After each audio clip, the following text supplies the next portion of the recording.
The wind howled across the Antarctic landscape, whipping snow into blinding clouds that stung the face of Dr. Alex Miller. His small research team trudged behind him, their bright orange parkas standing out against the endless white. Their mission was simple: study climate patterns. What they would find was anything but. "The readings are getting stronger," shouted Lisa, her voice barely audible over the wind. She held up a device that blinked rapidly with blue light, about 50 meters ahead. Alex nodded, squinting through his goggles. For 3 days, their instruments had detected strange energy pulses beneath the ice. Energy that shouldn't be there. Energy that didn't match anything in their scientific records. "Mark, set up the ground scanner," Alex ordered. The tall man nodded and began unpacking equipment from his backpack. Within minutes, they stared at a screen showing what lay beneath their feet. Alex's breath caught in his throat. "That's not natural," Lisa whispered. The scanner revealed perfect geometric shapes under 20 meters of ice. Not rock formations, not ancient ice caves. These were walls, corridors, a structure. "We need to call this in," Mark said, already reaching for the satellite phone. Alex shook his head. "Let's take a closer look first. We might be misreading the scan." They weren't. 4 hours later, after melting through the ice with thermal equipment, they stood before a massive metal door embedded in what appeared to be a wall made of a smooth black material, unlike anything they had ever seen. "This predates human civilization," Lisa said, running her gloved hand over symbols etched into the door's frame. "These markings don't match any known ancient language." "How is that possible?" Mark asked. "Nothing this advanced could exist from that time period." Alex didn't answer. He was too focused on what appeared to be a panel next to the door. It glowed faintly blue when he approached. Without thinking, he placed his palm against it. The ground beneath them rumbled. The door, silent for what must have been thousands of years, began to slide open. "Should we really go in there?" Mark asked, fear evident in his voice. "We're scientists," Alex replied, switching on his flashlight. "This is what we do." The corridor beyond the door was dark but not cold. In fact, the temperature inside was surprisingly comfortable. Their flashlights revealed walls made of the same strange black material, which seemed to absorb light rather than reflect it. They walked for several minutes until the corridor opened into a vast chamber. Their flashlights couldn't reach the ceiling or the far walls, but what they illuminated in the center made them freeze in their tracks. A glass-like container stood on a raised platform. Inside was a humanoid figure, easily 7 feet tall, suspended in a clear liquid that occasionally rippled with blue electricity. The being had pale skin with faint patterns that looked almost like circuits running beneath the surface. Its face was eerily human-like, yet different in subtle ways that made Alex's skin crawl. "Is it alive?" Lisa whispered. As if in response, lights began to flicker on throughout the chamber. A low hum filled the air, growing steadily louder. The liquid in the container bubbled and drained away through unseen pipes. "We should leave," Mark said, backing toward the corridor. "Now." But it was too late. The container opened with a hiss of escaping gas. The figure inside remained motionless for a moment. Then its eyes snapped open. They were silver, with no pupils or irises, and they fixed directly on Alex. The being stepped out of the container, movements stiff at first, but becoming more fluid with each passing second. It towered over them, regarding them with those unnerving metallic eyes. When it spoke, its voice was deep and resonant, somehow perfectly understandable despite a slight mechanical quality. "The revival sequence is complete. How long has it been?" Alex swallowed hard. We don't know when you went to sleep." The being tilted its head slightly. "Who are you?" "I'm Dr. Alex Miller. These are my colleagues, Dr. Lisa Chen and Mark Johnson. We're scientists studying climate patterns." "Scientists," the being repeated, as if testing the word. "Your civilization has advanced then. Good. There may still be time." "Time for what?" Lisa asked. "Who are you?" "I am Sentinel. I was placed here to guard this world against the return of the enemy." Enemy. Mark had stopped backing away, curiosity overcoming fear. Sentinel walked to what appeared to be a control panel and placed his hand on its surface. The entire chamber lit up, and holographic images appeared in the air around them. Stars, planets, and what looked like massive ships moving between them. The Void Striders. They nearly destroyed this world once before. I was wounded in the battle and placed in stasis while the planet healed. Sentinel turned to face them. "My awakening was programmed to occur when the enemy approaches again. Since you did not wake me intentionally, I must assume the automated systems have detected their return." As if to confirm his words, the ground beneath them shook. Not just a small tremor, but a sustained vibration that made dust fall from the ceiling. "What's happening?" Alex shouted over the noise. "Defense systems activating. They have been dormant for too long. The power surge will cause disruptions." Sentinel moved with sudden urgency to another panel. "The orbital sensors are coming online. They will be visible from your planet's surface." Around the world at that moment, people looked up at the night sky in wonder and fear. Satellites thought dead for centuries lit up like new stars. Ancient structures hidden beneath oceans and mountains hummed with awakening power. And in every major city, communications failed as electromagnetic pulses disrupted power grids. In the Antarctic chamber, Sentinel's expression grew grim as he studied the holographic displays. "It is as I feared. They are already at the edge of your solar system. We have very little time." "Time for what?" Alex asked, struggling to comprehend the scale of what was happening. Sentinel looked at him, those silver eyes reflecting the holographic lights around them. "To prepare this world for war. A war your people know nothing about, but were born to fight." He gestured to the images of Earth now floating before them. This planet was once a fortress world, the final line of defense against the darkness. Your people, humans, were meant to grow alongside the technology left behind, to become its wielders when the enemy returned. "But we found nothing," Lisa said. "No ancient technology, no weapons." "You were not looking correctly," Sentinel replied. "The Moonlight roads will show you the way." As if on cue, one of the holograms shifted to show the moon, full and bright in Earth's night sky. From its surface, faint lines of silver light extended down to the planet, connecting to specific points around the globe. "What are those?" Mark asked. "The paths to salvation," Sentinel answered. "Or to doom, if we cannot walk them in time." Outside, the Antarctic sky filled with dancing lights as aurora-like patterns spread across the heavens. The lost guardian had awakened, and with him, Earth's true purpose was revealed. The darkness was coming, and it would fall over the Moonlight roads. The skies above Earth changed overnight. What looked like new stars appeared in orbit, blinking with strange patterns of light.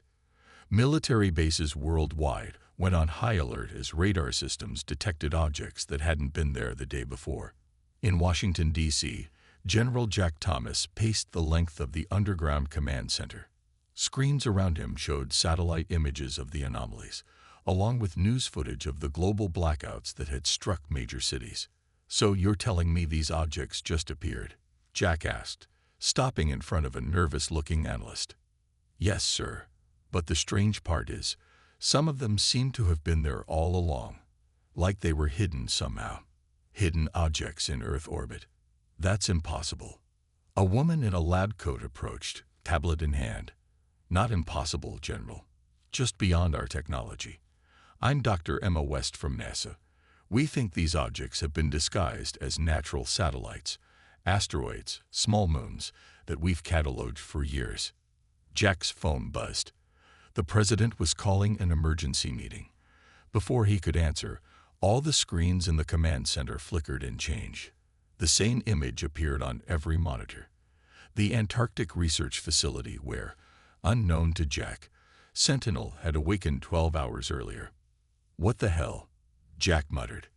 On screen, a tall, inhuman figure stood beside three people in orange parkas. The being called Sentinel looked directly at the camera. To all military and government leaders watching this broadcast, I am Sentinel, guardian of Earth. I have awakened because your world faces extinction. The enemy approaches. You must prepare. The feed cut to images of massive objects moving at the edge of the solar system, dark shapes that seem to absorb the starlight around them. These are the Void Striders, Sentinel's voice continued. They feed on light and life. They will consume your world as they have consumed countless others. In the Antarctic facility, Alex watched as Sentinel broadcast his warning using technology that somehow bypassed all Earth's communication systems. Lisa and Mark stood nearby, still trying to process everything they had learned in the past 12 hours. They won't believe him, Mark said quietly. They'll think it's a hoax or an attack. Lisa nodded. Would you believe it if you weren't standing here? Alex didn't answer. He was watching Sentinel, who continued to operate the ancient systems with fluid movements. I need to show them more, Sentinel said, turning to Alex. Your people must understand their true history. The screens around the world changed again, now showing images of Earth from thousands of years in the past. Cities unlike any in human history stood where there were now only ruins or wilderness. Strange aircraft moved through ancient skies, and humans worked alongside beings similar to Sentinel. Earth was once the fortress world of the Alliance, Sentinel explained to the millions now watching. The last line of defense against the Void Striders. When they attacked, the battle nearly destroyed this planet. I and other Guardians fought to drive them back, but at great cost. The images showed devastating warfare, darkness spreading across continents, strange weapons firing from the ground into space. The survivors placed me in stasis while the planet healed. Humans were meant to evolve alongside the technology left behind, so that when the enemy returned, you would be ready. But something went wrong. Knowledge was lost, technology forgotten. In Washington, Jack Thomas watched with a mix of disbelief and growing dread. The president's voice came through on the speakerphone. General, I want you on the first plane to Antarctica. Find out if this is real. 24 hours later, Jack stepped off a military transport plane at the hastily established base near the ancient facility. He was greeted by Alex, who looked like he hadn't slept in days. Is it true? Jack asked without preamble. All of it. See for yourself, Alex replied, leading him toward the entrance. Inside, Jack came face to face with Sentinel. The Guardian towered over him, those silver eyes studying him with unsettling intensity. You have a warrior's spirit, Sentinel said. Good. We will need that. I need proof, Jack demanded. Real proof that these Void Striders exist and are a threat. Sentinel nodded. Come with me. He led Jack deeper into the facility, to a room they hadn't explored before. At its center stood what looked like a pool of liquid metal. This is a viewer. It shows real-time images from the orbital sensors. Sentinel touched the surface of the pool, and it transformed into a three-dimensional image of the solar system. At its edge, massive black shapes moved slowly but deliberately toward Earth. They are still far, but moving faster than your instruments can detect. They bend light around them, creating blind spots in your observation systems. Jack stared at the shapes, counting at least 20 massive vessels and hundreds of smaller ones. How do we fight them? He asked, his military mind already calculating Earth's chances based on what he was seeing. The odds weren't good. With the weapons that were left behind, Sentinel replied. Hidden all around your world, waiting to be awakened. If these weapons exist, why haven't we found them? Because they can only be seen in moonlight. The moonlight roads are pathways to the hidden arsenals, visible only when bathed in the reflection of your sun off your moon's surface. Jack shook his head. That sounds like magic, not technology. To primitive cultures, advanced technology often appears as magic, Sentinel said. The moonlight roads use properties of light your science has not yet discovered.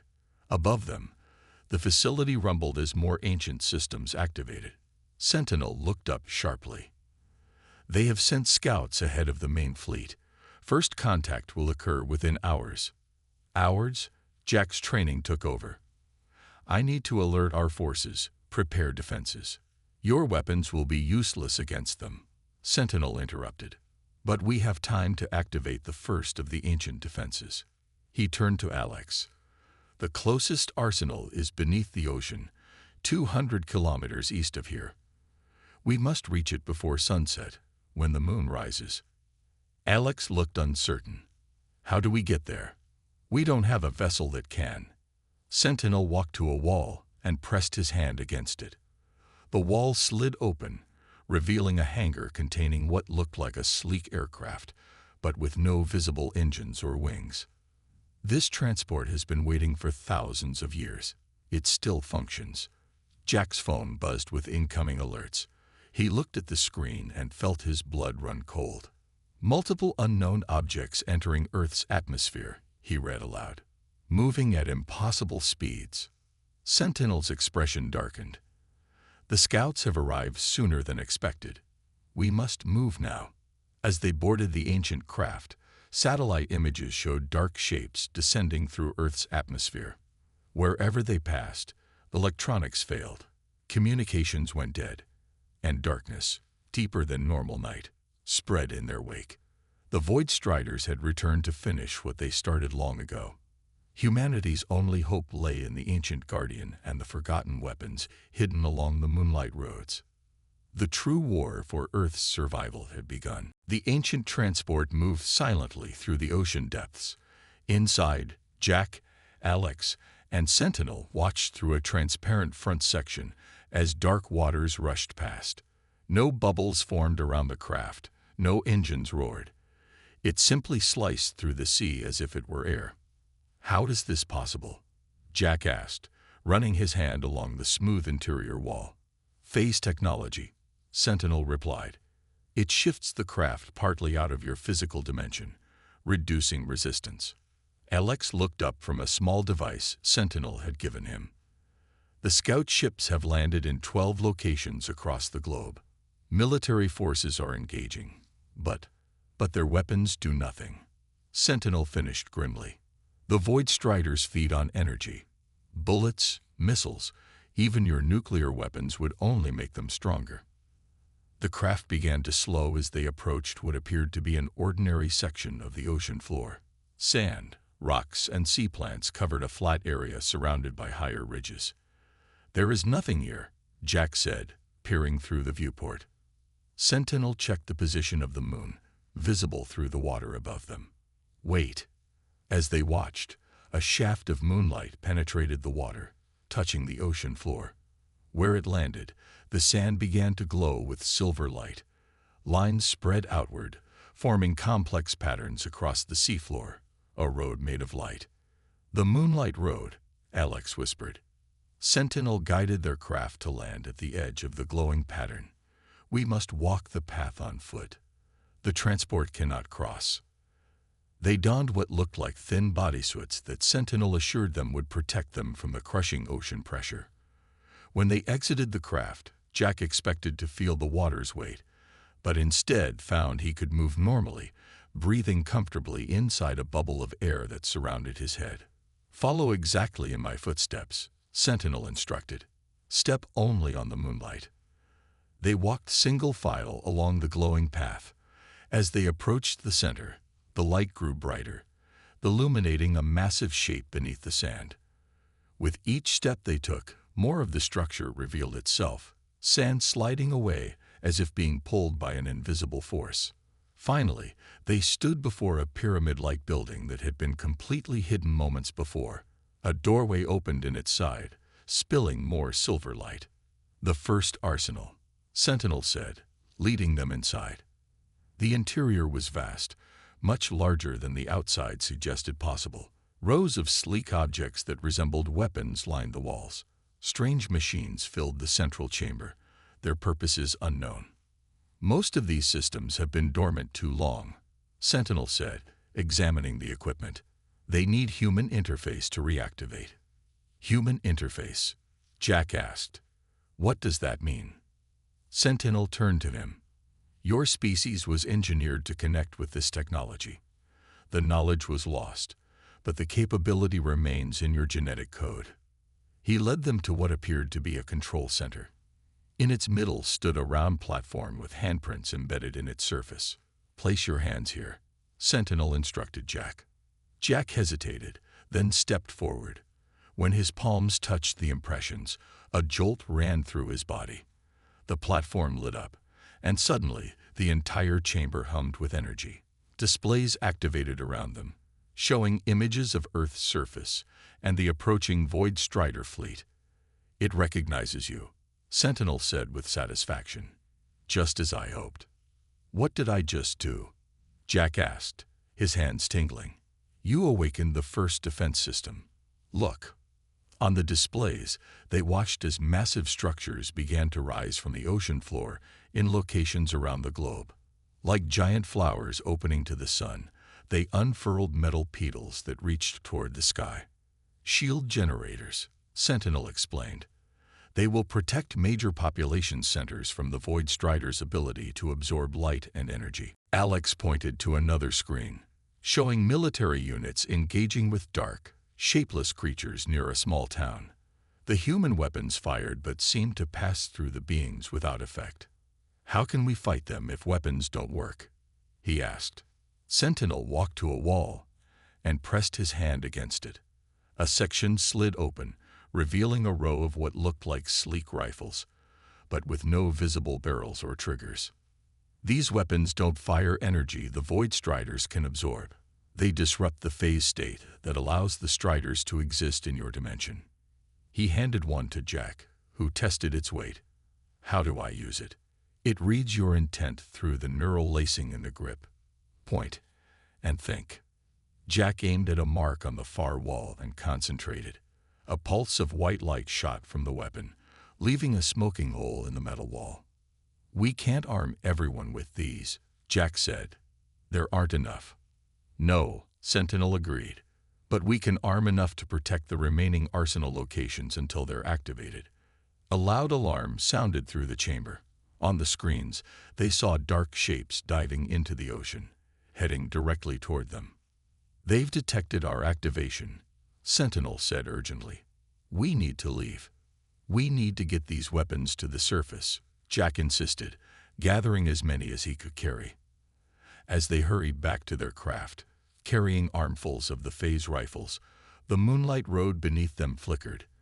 The scout ships were approaching fast, their presence somehow disrupting the light pathway. "They're cutting off our escape," Alex shouted as the path ahead of them dimmed. Jack made a quick decision. "Sentinel, get Alex back to the surface with these weapons. I'll hold them off." "You cannot fight them alone," Sentinel argued. "I'm not running," Jack said firmly, raising one of the phase rifles. "This was my duty all along, wasn't it? This is why humans exist." Sentinel studied him for a moment, then nodded. "You understand faster than I expected." He handed Jack a small device. "This will guide you to the next arsenal location. We will meet you there." As Sentinel and Alex continued toward the transport, Jack turned to face the approaching darkness. The Void Strider scouts moved like living shadows through the water, absorbing all light they touched. Where they passed, the moonlight road vanished. Jack raised his weapon and fired. The pulse caught the lead Strider, causing it to writhe and shrink. He fired again and again, creating a barrier of disruption that the creatures couldn't cross easily. In his mind, something strange was happening. Knowledge he shouldn't have filled his thoughts, combat techniques, understanding of the weapons, awareness of his surroundings that felt superhuman. "The genetic memory," he whispered to himself. "It's activating." He fought with growing confidence, each shot more precise than the last. When his weapon's charge depleted, he instinctively knew how to recharge it using his own body's energy, another hidden capability of his supposedly ordinary human form. On the surface, news outlets worldwide showed footage of the massive shield generators rising from oceans and lakes. People gathered in streets, looking up in wonder and fear as the sky darkened with approaching Void Strider ships. Humanity was learning the truth that they were not just random evolutionary accidents on a backwater planet. They were created for a purpose. They were meant to be warriors against the darkness. And in the deep ocean, fighting alone against the advanced scouts of that darkness, Jack Thomas became the first modern human to embrace that destiny fully. The lost knowledge flowing through his blood told him one thing clearly. This was just the beginning of awakening humanity's true potential. 3 days after the first arsenal's activation, the world had changed beyond recognition. The skies over major cities darkened as massive Void Strider ships positioned themselves in the upper atmosphere, absorbing sunlight and casting permanent shadows below. Only the shield generators, now active in 12 locations around the globe, kept the darkness at bay in protected zones. People crowded into these safe areas as the regions beyond the shields grew cold and dim. In a hastily established command center beneath the Rocky Mountains, Maya Rivera worked frantically on the ancient technology Sentinel had brought from other arsenal sites, a brilliant engineer who had been developing quantum computers before the invasion. Maya was one of the few humans who could understand and adapt the Guardian technology. "The power coupling needs to be adjusted," she muttered, her fingers moving deftly inside an open panel of what looked like a handheld device. "Our materials aren't as conductive as whatever they used." Alex watched her work, still amazed at how quickly she had grasped the alien science. "How many can you make?" "With the materials we have, maybe 500. Not nearly enough." She closed the panel and tested the device. It hummed with energy. "But they'll work." The door to the lab slid open, and Jack entered. He looked different than he had a few days ago. His movements were more fluid, his eyes more alert. The genetic memories were changing him. "Sentinel is back," he announced, "and he's not alone." They followed Jack to the main chamber where Sentinel stood with 3 humans. These people moved with the same fluid grace as Jack, their eyes holding the same awakened knowledge. "The Void Striders have begun ground assaults in unshielded areas," Sentinel reported. "These 3 fought them off in Europe using newly activated weapons." One of them, a woman with short gray hair, stepped forward. "The Moonlight roads appeared in France, just as you said they would. We followed them to an arsenal beneath Mont Blanc." Tanya was a school teacher before this, Jack explained to Alex and Maya. "Now she's commanding our European defense." "The genetic memory," Maya said, understanding. "It's activating in others too." Sentinel nodded. "Those with the strongest Guardian bloodlines are awakening first. Your ancestors were carefully selected and bred over thousands of years for this moment." On the large screens surrounding them, footage showed battles raging across the globe. Dark figures moved through streets, absorbing light and leaving cold emptiness behind. Where humans touched these beings, they withered and aged instantly. But in some places, humans fought back effectively. Small teams equipped with phase rifles moved through the shadows, driving the Void Striders back. And in rare footage, individuals like Jack and Tanya demonstrated abilities beyond normal human limits: enhanced strength, impossible speed, and even limited control over light itself. "The shields won't hold forever," Sentinel said, pointing to data streams showing power levels. "The main Void Strider fleet is draining them faster than we can recharge." "We need to take the fight to them," Jack said. "Hit their mothership." Maya looked up from her work. "With what?" "Even with the phase rifles, we'd need to get past thousands of their scout ships." Sentinel walked to the center of the room where a holographic map of Earth floated. "There is another way. The final arsenal isn't on Earth at all." He touched the hologram, and it shifted to show the moon. "The command center for Earth's entire defense network is there. From it, we can activate all remaining weapons simultaneously." "How do we get to the moon?" Alex asked. "Our spacecraft would be shot down immediately." Sentinel smiled for the first time since they'd met him. "We won't use spacecraft. We'll use the Moonlight roads." "The roads go to the moon?" Jack asked incredulously. "Where do you think they originate?" Sentinel replied. "The moon base creates them. They are highways of coherent light and phase-shifted space. With the right activation, they become transportation routes, not just pathways to arsenal locations. Maya's eyes widened with understanding. The moon isn't natural, is it? Parts of it are, Sentinel confirmed. But much of it was constructed as Earth's last line of defense, a command center that could continue functioning even if the planet fell. A loud alarm blared through the facility. On the screens, they saw Void Strider ships converging on their location. "They found us," Tanya said, reaching for her weapons. "We need more time," Maya protested. "I haven't finished adapting the phase technology for mass production." Sentinel looked grim. "Time is something we don't have. The Lunar Command Center must be activated now." He turned to Jack. "You will lead a team to the moon. How do we activate the Moonlight Road as transport?" Jack asked. Sentinel placed his hand on Jack's chest. A brief glow passed between them, and Jack gasped as new knowledge flooded his mind. "I've transferred the activation codes," Sentinel said, his voice suddenly weaker. "My energy reserves are depleting. I cannot go with you." "What will happen to you?" Alex asked with concern. "Parts of me will power crucial defense systems here," Sentinel replied. "What remains will continue to fight alongside your people." Outside, the mountain shook as Void Strider weapons struck the shields protecting the base. Darkness seeped through small ruptures in the energy barrier. "We need to move now," Jack ordered. He selected 4 others, including Tanya, for his moon team. "Maya, you keep working on the phase technology. Alex, help Sentinel coordinate the ground defenses."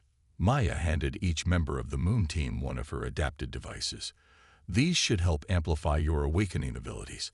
I've modified them based on what I've learned about human guardian interfaces." As the team prepared to depart, Sentinel led them to a chamber deep within the mountain. It looked ordinary until moonlight streamed through a carefully positioned skylight. Where the light touched the floor, a moonlight road appeared, brighter and wider than any they had seen before. "The road will take you directly to the Lunar Command Center," Sentinel instructed. "Once there, find the central core and activate all systems. The authentication is in the knowledge I transferred to Jack." Jack nodded, then looked at his team. "Ready?" They stepped onto the moonlight road together. The light intensified around them until it was blinding. They felt a sensation of movement without motion, as if the universe shifted around them while they stood still. When the light faded, they stood in a vast chamber built of the same black material as the Antarctic facility. Through transparent sections of ceiling, they could see the starry sky, and hanging large and blue in the darkness, Earth. They had reached the moon.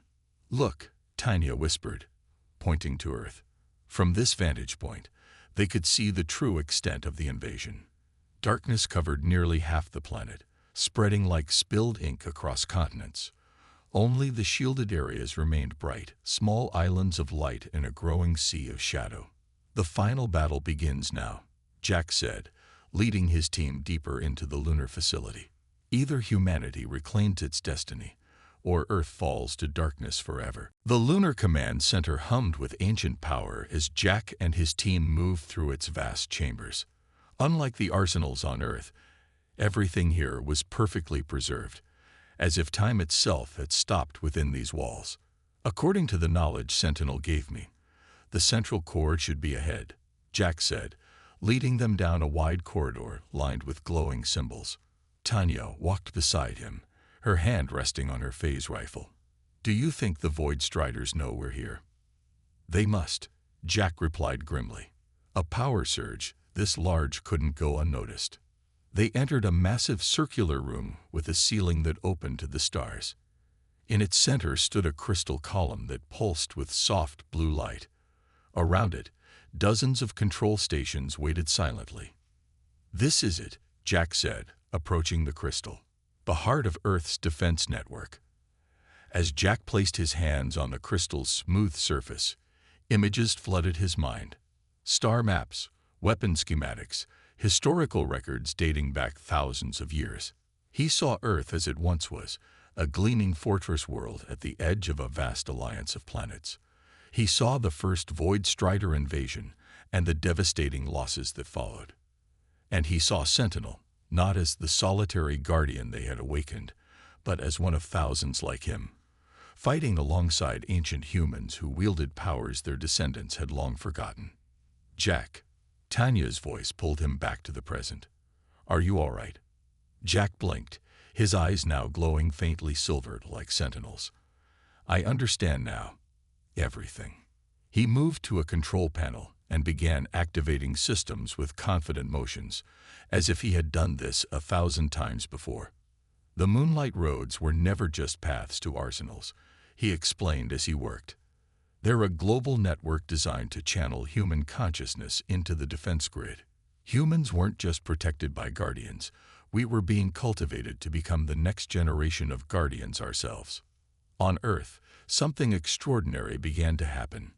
In every location where a Moonlight road touched the ground, the silver light grew brighter, spreading outward like flowing water. People who stepped into this light found themselves suddenly connected to each other and to the Lunar Command Center. Maya, working in her lab beneath the Rocky Mountains, gasped as the light flowed around her feet. Suddenly, she could see through the eyes of others around the world. She could feel their thoughts, their fears, and their growing determination. "It's a neural network," she whispered in awe. In the command center beneath the mountain, Sentinel watched the phenomenon spread across monitors showing locations worldwide. Despite his weakening state, he smiled. "It is happening at last," he said to Alex, who stood beside him. "The final awakening." In major cities, in remote villages, in refugee camps within the shielded zones, people found themselves bathed in moonlight that shouldn't have been possible through the dark canopy of Void Strider ships. The light connected them, showing them their true heritage and purpose. And with that knowledge came power. Ordinary humans began to push back the darkness. Where Void Striders touched the moonlight, they recoiled as if burned. People who had never held weapons found themselves instinctively channeling light into protective barriers. On the moon, Jack felt the connection forming. Millions of minds linked to the command center through him, their collective consciousness becoming a weapon more powerful than any physical arsenal. "It's time," he told his team. "Help me activate the final defenses." They each took positions at control stations, guided by the genetic memories now fully awakened within them. As they worked, the crystal column in the center of the room glowed brighter, sending pulses of energy down to Earth along the Moonlight roads. In orbit above Earth, dormant satellites that had been disguised as space debris for millennia suddenly activated. They positioned themselves in a precise geometric pattern around the planet and began to glow with the same silver light as the Moonlight roads. The Void Strider mothership, a massive construct of darkness larger than any city on Earth, began to move toward the moon. It had detected the command center's activation and recognized the threat it posed. "They're coming for us," one of Jack's team warned, pointing to a display showing the approaching ship. "Let them come," Jack replied calmly. "Everything is ready." In the mountain base on Earth, Sentinel suddenly straightened, his silver eyes flaring bright. "They have done it," he told Alex. "The network is active." He walked to a wall and placed his hand against it. A hidden compartment opened, revealing a small device that pulsed with the last of his energy. "Take this to the highest point of the mountain," he instructed Alex. "It will amplify the signal from the moon." "What about you?" Alex asked, noticing how Sentinel's form seemed less solid than before. "My purpose is complete," Sentinel replied. "What energy remains in me will join the network." As Alex hurried to carry out this final task, Sentinel's body began to dissolve into particles of light that flowed upward through the facility and into the sky. On the moon, Jack felt Sentinel's consciousness join the network. With it came the last pieces of knowledge they needed. "Now," Jack commanded. His team activated their stations simultaneously. The crystal column erupted with blinding light that shot upward through the open ceiling and outward through the lunar surface. The satellite network around Earth responded, creating a web of silver light that surrounded the planet. Where this web touched Void Strider ships, They began to dissolve, their darkness consumed by the very light they had tried to absorb. The mothership halted its approach to the moon as smaller vessels around it disintegrated. It began to retreat, but Jack wasn't going to let it escape. "Channel everything through the main array," he ordered. "Focus on the mothership." Every human connected to the network felt the command. Across Earth, people turned their thoughts toward the sky, toward the fleeing darkness. The moonlight roads brightened to an almost unbearable intensity. From the Lunar Command Center, a beam of concentrated light, powered by the collective will of humanity, struck the Void Strider mothership. For a moment, the massive vessel seemed to absorb the energy, growing larger. Then, with a silent flash visible from Earth's surface, it collapsed in on itself and vanished. The remaining Void Strider ships scattered, fleeing back to the depths of space from which they had come. On Earth, the darkness receded. Sunlight returned to areas that had been shrouded. The moonlight roads, rather than fading with the victory, remained visible, now a permanent part of the planet's surface, shining silver pathways connecting every continent. Jack looked down at Earth from the Lunar Command Center. The blue planet now glittered with the silver network that had always been its destiny. "What now?" Tanya asked, standing beside him. "Now we rebuild," Jack replied. "And prepare. The Void Striders will return someday, and there are other threats in the darkness between stars." He touched the crystal column one last time, sending a message through the network to every human connected to it. "We are not just the inhabitants of Earth. We are its guardians, and the light we protect shines across the universe." Across Earth, the message resonated in millions of minds. Humanity had discovered its true heritage and purpose. The lost guardian had awakened them. And though Sentinel was gone, his legacy would continue through the race he had helped to create. The moonlight roads would never darken again.